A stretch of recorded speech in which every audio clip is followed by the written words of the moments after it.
Holly always looks like she's struggling financially, doesn't she? These are my mom friends who look down on me and revel in their sense of superiority. One day, one of their daughters touched my cherished piano without asking. Please don't touch the piano. If you're going to make a fuss over your piano, then take this. After spilling coffee on it, their faces change when they learn the truth. I am Holly. I enrolled my daughter, who just turned 3, in preschool. At first, she didn't want to be apart from me, but she got used to it within a week. I feel a bit lonely, but I'm happy to see her grow. When I pick her up, she tells me all about her day. She seems to enjoy her daily experiences at preschool.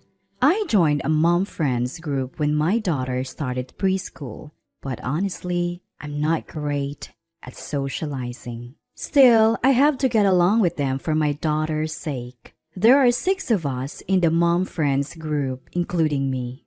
All of us are moms of kids who play well with my daughter. They're all lovely people with deep affection for their children. They're more experienced in parenting, so I learn a lot from them. Above all, they're kind people who accept me, even though I'm not good at communication. However, there's one person I can't get along with. Good morning, Holly. Good morning, Dorothy. Hey, what's with that ugly bag your daughter has? Oh, I made the bag from her old clothes. Seriously? A bag made from old clothes? That's so poor. I'd be embarrassed to let my precious daughter carry that. Your daughter must be trying to be considerate of you. Is that so? Dorothy continued to look down on me with a bitter smile. The mom friend I can't stand is Dorothy. She's the wealthiest mom in the group. She always wears expensive clothes and bags, and she's beautiful with a great figure, the kind of woman everyone admires. But she has a bad personality.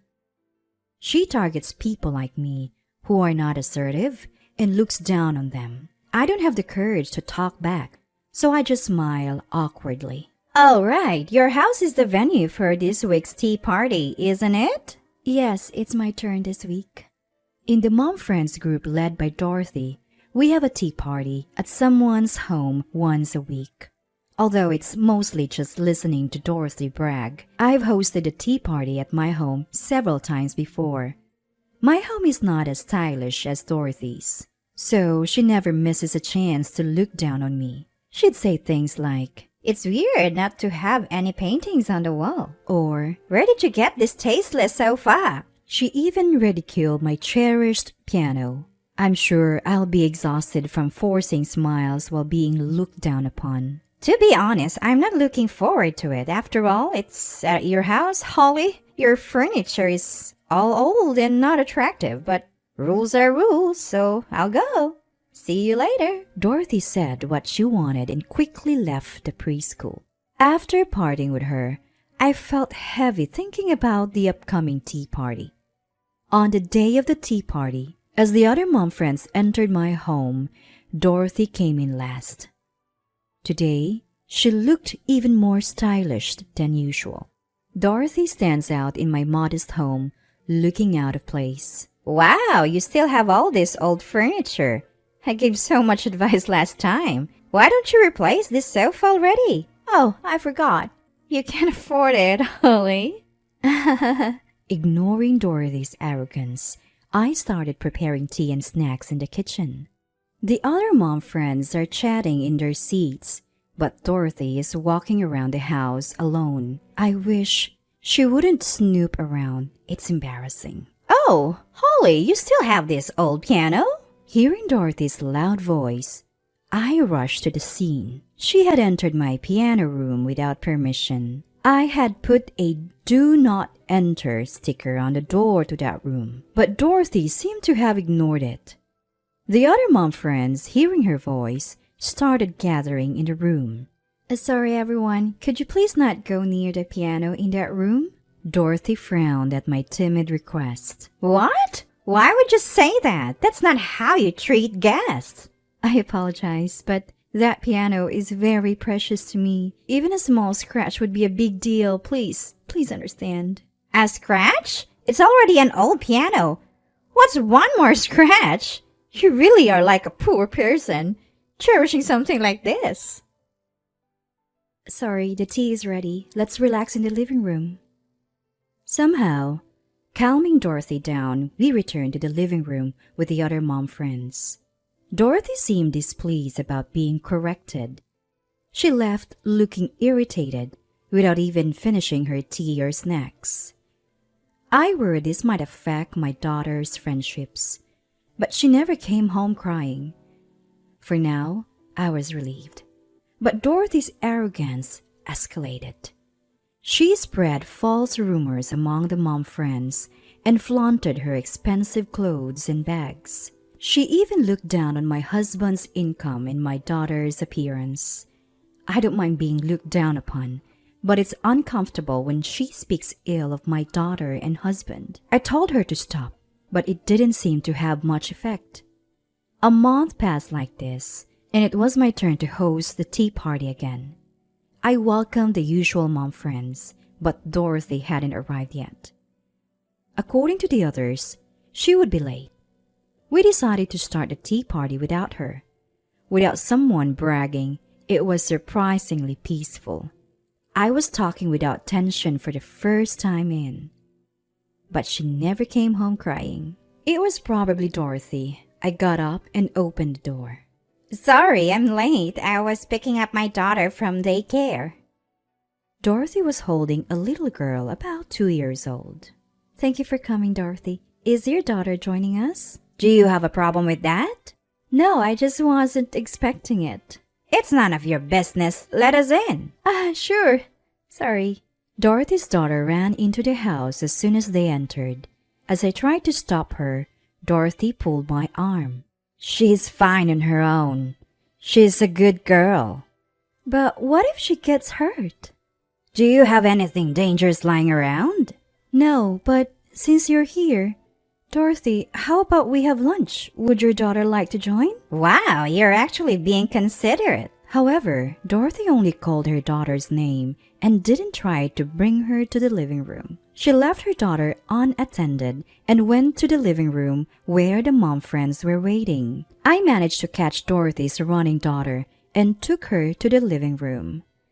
I handed her to Dorothy and started preparing lunch. As I was bringing the prepared dishes to the living room, I heard a noise from the hallway. I had a bad feeling and went to check.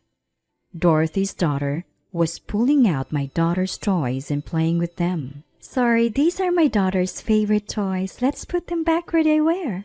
As I gently spoke to her and tried to take the toy, she dropped it and started scribbling on the wall with crayons. I grabbed her arm in a panic, and she burst into tears. Hearing her cries, Dorothy and the mom friends rushed to the hallway. What are you doing, Holly? Making my daughter cry. She was just playing. I'm sorry, but she was drawing on the wall. She's a child. Let her doodle. It's not a big deal. But we're renting, so we'd have to pay for repairs. You really are like a poor person. That's a small expense. You should have been prepared for this when you had a child.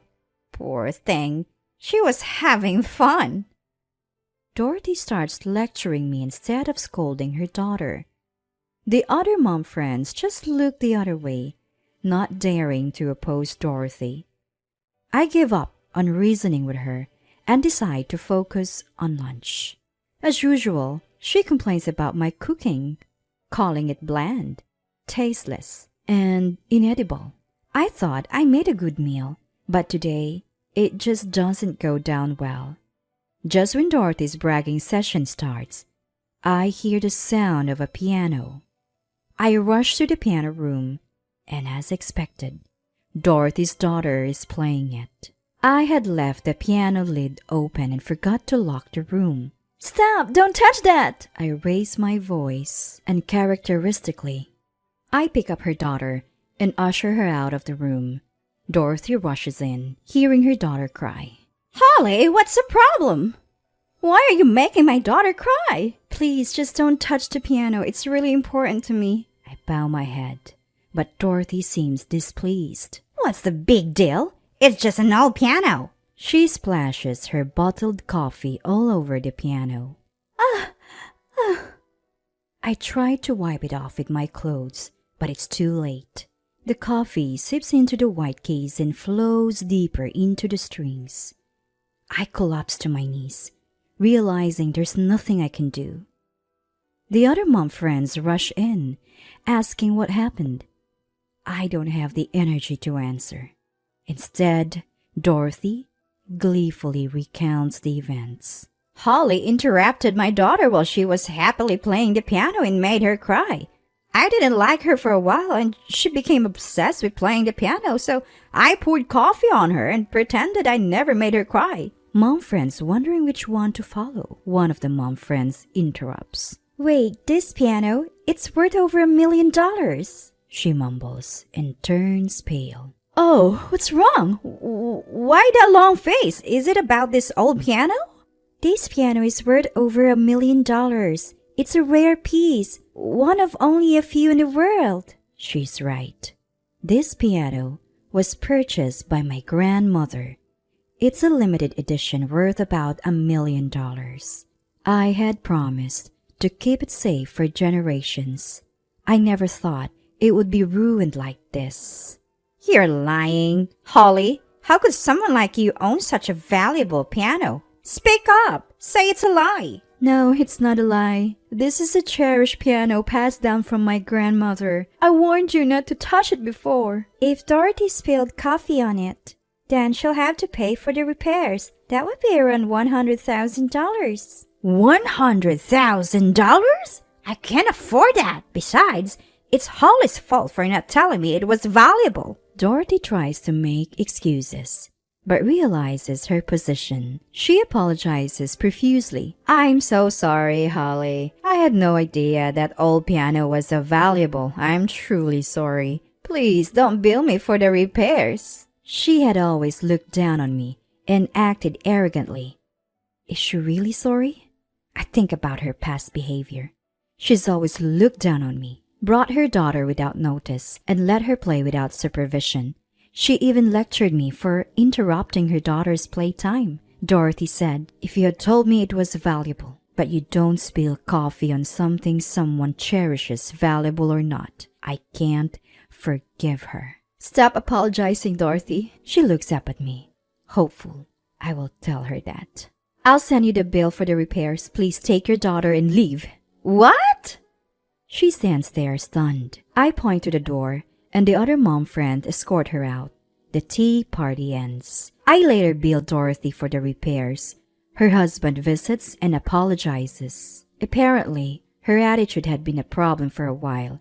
He says he is being looked at in a negative light because of this incident. She starts working to pay off the debt and stops attending tea parties. I make sure to lock the piano room from then on. Since then, the piano has been beautifully restored, and in order to prevent such a tragedy from happening again, he has developed a habit of turning the doorknob to make sure the room is securely locked. I resent my inability and wish I had done this from the beginning. Years pass, and my daughter grows up. I pass on the piano to her, knowing she'll take good care of it.